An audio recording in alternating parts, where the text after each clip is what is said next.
I've driven through hundreds of small towns across the United States, and most of them eventually blur together. The same quiet streets, the same aging diners, the same forgotten gas stations where nothing seems to change. But there's one place I remember with absolute clarity. Not because of what I saw, because of what I never saw again. It happened in the fall of 2024. I was driving through northern Oregon after spending the weekend photographing abandoned fire lookout towers. It was getting late, and my GPS suggested a shortcut that would supposedly save me almost 40 minutes. The road was called Hollow Creek Road. I didn't think much of it. For the first 20 minutes, everything felt normal. Tall pine trees lined both sides of the road. The sky slowly faded into shades of orange, and the only sound was my tires rolling across cracked asphalt. Then my phone lost signal. That wasn't unusual. What was unusual was my GPS. Instead of saying no signal, it kept updating my location. The blue arrow continued moving. The estimated arrival time never changed. It was as if the map knew exactly where I was, even though nothing else did. A few miles later, I passed a road sign. It read, Hollow Creek, population 214.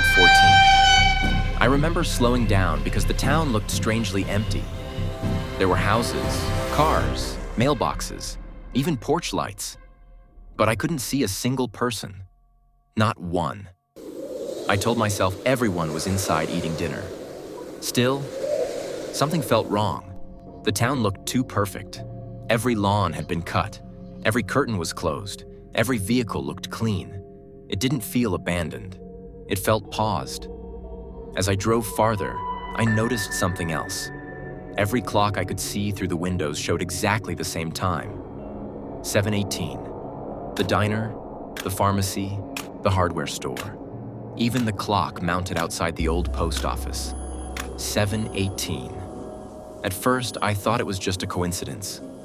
Then I checked my dashboard. It read 8:46. That's when I decided I wasn't stopping. I pressed the accelerator. 5 minutes later, I passed the same diner again.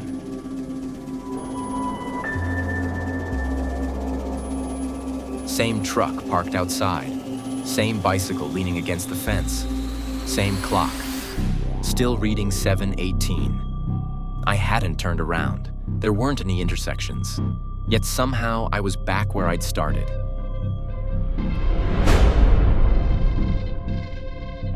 I laughed. Not because I thought it was funny, because my brain couldn't think of anything else to do. I drove faster. The next 10 minutes felt impossible. Every few miles, I'd pass the same buildings again. Nothing changed. Nothing moved. It felt like the road had folded in on itself. Eventually, I pulled onto the shoulder and turned the engine off. The silence was overwhelming. No birds, no insects, no wind. I stepped out of the car. The temperature immediately felt colder than it should have. Not freezing. Just empty. Like the warmth had been taken out of the air. That's when I noticed the footprints. They surrounded my car. Hundreds of them. Different sizes. Some looked decades old. Others looked fresh. Every single set led toward the forest. None came back. I don't know why I followed them. Maybe I was trying to convince myself there was a logical explanation. The trees swallowed the remaining daylight within a few minutes. The farther I walked, the quieter everything became. Eventually, I reached a clearing. There was a watchtower standing in the middle of it. It wasn't on my map. It looked abandoned.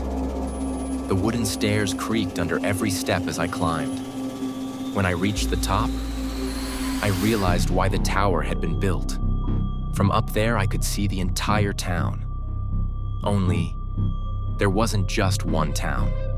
There were dozens, perfectly identical, stretching in every direction, like someone had copied the same neighborhood over and over again. Every single clock read 7:18. I rubbed my eyes. The towns were still there. Then something moved. Not in the streets, at the edge of the forest surrounding every town. Figures, tall, perfectly still, too far away to recognize. There were hundreds of them, all facing toward the houses, watching. I raised my camera and zoomed in. The autofocus refused to lock. Every time the lens tried to sharpen the image, the figures blurred into long shadows. I lowered the camera. They looked normal again, still watching, still motionless. I suddenly became aware of another sound. Footsteps, below the tower, slow, steady, climbing. I looked over the railing. Nobody. The staircase was empty. The footsteps continued anyway. One step, another, closer. The wooden platform beneath me vibrated slightly. Something had reached the top. I turned around. Nothing. The footsteps stopped. I didn't wait to investigate. I ran. I don't remember climbing down the stairs. I only remember reaching my car and locking every door. The engine started immediately. I drove without looking. This time, the town disappeared behind me. The GPS suddenly rerouted. My phone regained signal. Everything seemed normal again. About an hour later, I reached a gas station. The cashier asked where I'd come from. I told him. His expression changed immediately. He asked me to repeat the town's name. When I did, he quietly walked into the back office. A few minutes later, he returned carrying an old newspaper. The headline read, "Wildfire Erases Hollow Creek." The article was dated September 1989. According to the report, the entire town had burned to the ground. 214 residents were presumed dead. I stared at the number. Population 214, the same number I'd seen on the road sign. I drove back the next morning. The road was still there. The sign wasn't. Neither was the town. Only burned foundations remained. No diner, no pharmacy, no houses, just blackened concrete and trees that had long since grown over the ruins. I convinced myself I'd imagined everything, until I got home. I copied the photos from my camera onto my computer. Most of them were normal. The forest, the highway, the lookout tower. Then I found the last image. It wasn't one I'd remembered taking. It showed me standing beside my car. The angle was impossible. Someone else had taken the picture. Behind me, just beyond the tree line, stood hundreds of tall figures, watching. I zoomed in. They were still too blurry to identify, except for one. Near the center, closer than the others.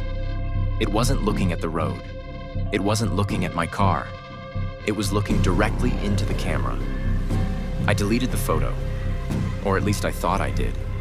Every few weeks, it somehow reappears in my photo library with a new date. I don't open it anymore.